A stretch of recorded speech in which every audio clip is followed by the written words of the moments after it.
আমরা প্রবাচনে পড়েছি, অতি লোভে তাঁতি নষ্ট, অতি সন্ন্যাসীতে গাজন নষ্ট। ঠিক অনুরূপ বর্তমানে মহিলাদের যৌনাঙ্গে চুলকানি, ভ্যাজাইনাইটিস এগুলো বেশি বেশি দেখা যাচ্ছে। তার কারণ তারা এটার বেশি যত্ন করে। এই বেশি যত্ন করতে গিয়ে বলা হচ্ছে, আবার ওই প্রবাদ প্রচারণা মনে আসছে যে অতি সন্ন্যাসীতে গাজন নষ্ট। সৃষ্টিকর্তা প্রদত্ত কিছু কিছু জিনিস আছে, কিছু কিছু অর্গান আছে যেগুলোর আর এক্সট্রা পরিষ্কার করার দরকার হয় না। যেমন কানের ভিতরে ওই কটন প্যাড দিয়ে আমরা কান চুলকাই, কাঠি দিয়ে কান চুলকাই, এগুলোর দরকার হয় না। তারপর আসে যৌনাঙ্গের ভিতরে অনেকে শ্যাম্পু দেয়, সাবান দেয়, আরও বেশ কিছু ইন্টিমেট দিয়ে থাকে। এগুলো সম্পূর্ণরূপে অনুচিত। এর কারণেই ভ্যাজাইনায় চুলকানি, ঘা, ভ্যাজাইনায় আলসার সহ আরও অনেক অনেক রোগ হয়ে থাকে। এই ব্যাপারে আমি আলোচনা করব। আসসালামু আলাইকুম রহমতুল্লাহি ওবারাকাতুহু। আমি ডাক্তার মীর শহীদুল ইসলাম। আমার চেম্বার শুভেচ্ছা 255, ঐতিহ্যবাহী শেখঘাট, সিলেট। গুগলে গিয়ে ডাক্তার মীর শহীদুল ইসলাম কথাটি লিখে সার্চ দিলে আপনি আমার সম্পর্কে যাবতীয় তথ্যাদি পেয়ে যাবেন। জি দর্শক শ্রোতা, আলোচনা করব মেয়েদের যৌনাঙ্গে অতিরিক্ত চুলকানি কেন হচ্ছে, যৌনাঙ্গে আলসার কেন হচ্ছে, যৌনাঙ্গে ঘা কেন হচ্ছে, এই ব্যাপারটা নিয়ে আলোচনা করব। জি, সৃষ্টিকর্তা প্রদত্ত যৌনাঙ্গ স্বাভাবিকই থাকবে।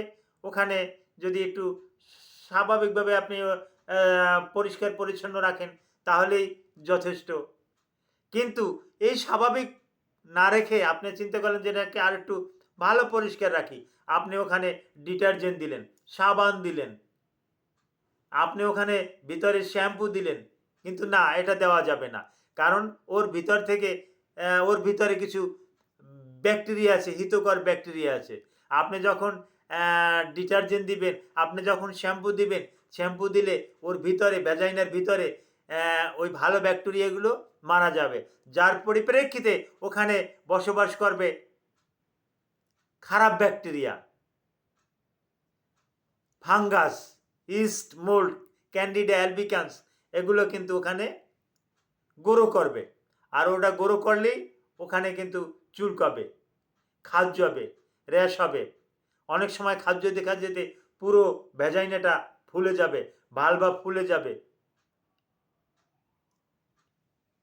এবং অনেক সময় এই মাসিকের রাস্তা দিয়ে তরল নির্গত হবে। এই তরলটা দুর্গন্ধযুক্ত হতে পারে। হ্যাঁ, হোয়াইট ডিসচার্জ, যেটা সাদা সাদা এবং চাকা চাকা, খান্ডা খান্ডা, দধির আকৃতি, এরকমের কিন্তু ডিসচার্জ হতে থাকবে। এরকমের ডিসচার্জ হতে থাকবে।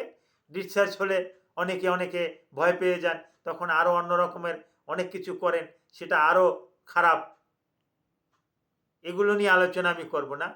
তবে হ্যাঁ, চিকিৎসা বিজ্ঞানের ভালো চিকিৎসা আছে। এখানে সঠিক রোগটা একজন ডাক্তারের কাছে গিয়ে বললে ডাক্তার রোগটা শনাক্ত করে এখানে ওরালি আপনাকে কিছু ট্যাবলেট, ক্যাপসুল এগুলো দিবে। এগুলো খাওয়ার পর আপনি ভালো থাকবেন। তারপর আসে আপনাকে কম্বিনেশনও দিতে পারে, ওরালেও দিতে পারে, এবং ভ্যাজাইনায় ব্যবহার করার জন্য ক্যাপসুল, ট্যাবলেট, সাপোজিটরিজ এগুলোও দিয়ে দিতে পারে। এগুলো ভালো একটা রেসপন্স পাওয়া যেতে পারে।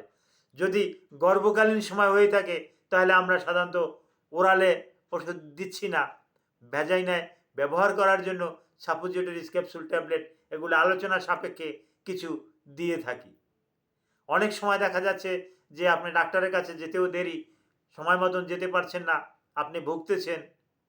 এমতো অবস্থায় আপনি বাড়িতেও একটা চিকিৎসা করতে পারেন নিজে নিজে। চিকিৎসাটা আমি বলেই দিচ্ছি।